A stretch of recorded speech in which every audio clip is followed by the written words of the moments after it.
Hi, welcome to STV news. ఈ రోజు local leader ప్రోగ్రాంలో పోతవరం గ్రామంకు సంబంధించిన ప్రముఖ నాయకురాలు నన్నూరి సునీత గారు మన ఎస్టీవీతో ఉన్నారు. వారిని అడిగి వారు చేయబోయే పలు అభివృద్ది కార్యక్రమాల గురించి వారి మాటల్లోనే అడిగి తెలుసుకుందాం. నమస్తే అండి. మీరు ఈసారి పంచాయతీ ఎన్నికల్లో సర్పంచ్ పదవికి పోటీ చేశారు కదా, ఏ విధంగా మీ గ్రామం అభివృద్ది పరచాలనుకుంటున్నారు? ఊళ్ళో పనులు చేయాలి, పైకి రావాలి. తెలుగుదేశం కాంగ్రెస్ మొత్తం పొత్తు పెట్టుకొని ఇది చేద్దాం అనుకుంటున్నాం. ఇప్పటికే వృద్ధాశ్రయం కట్టించాము, జ్ఞాన మందిరం కట్టించాము, రోడ్లు వేయించాము, పైపులు వేయించాము, వాటర్ ట్యాంకీ కట్టించాము. మా అబ్బాయి ఊరి నుంచి వచ్చాడు కాబట్టి మా అబ్బాయి సపోర్ట్ తోటి మొత్తం గ్రామానికి మంచి పనులు చేద్దాం అనుకుంటున్నాం. అందుకని మాకు పదవి కావాలి, అందుకని సార్ మీ తల్లిగారికి మీరు ఏ విధంగా సహాయపడుతున్నారు? ఇది మా గ్రామము ఓసీ ఆడవాళ్ళకి రిజర్వేషన్ అయిందండి. కావున మా మదర్ గారిని మేము పోటీ నిలపడానికి పరిస్థితి ఏర్పడింది అనమాట.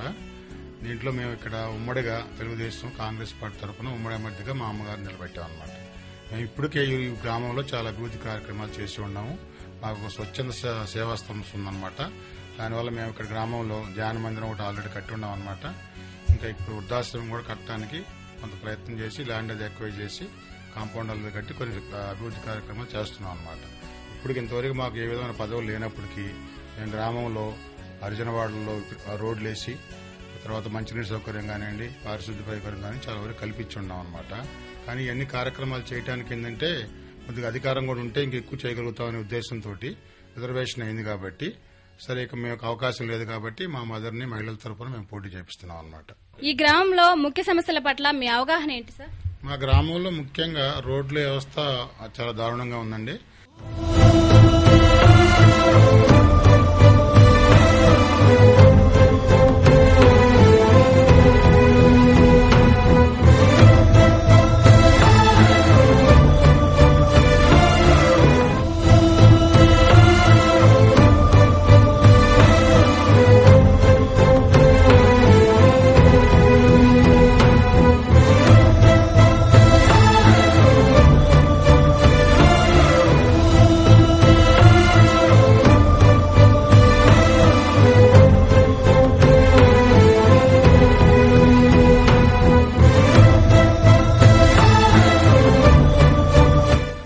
ఇప్పటికే కొన్ని రోడ్లు మేము గ్రావెల్ రోడ్లు వేసి ఉన్నాము.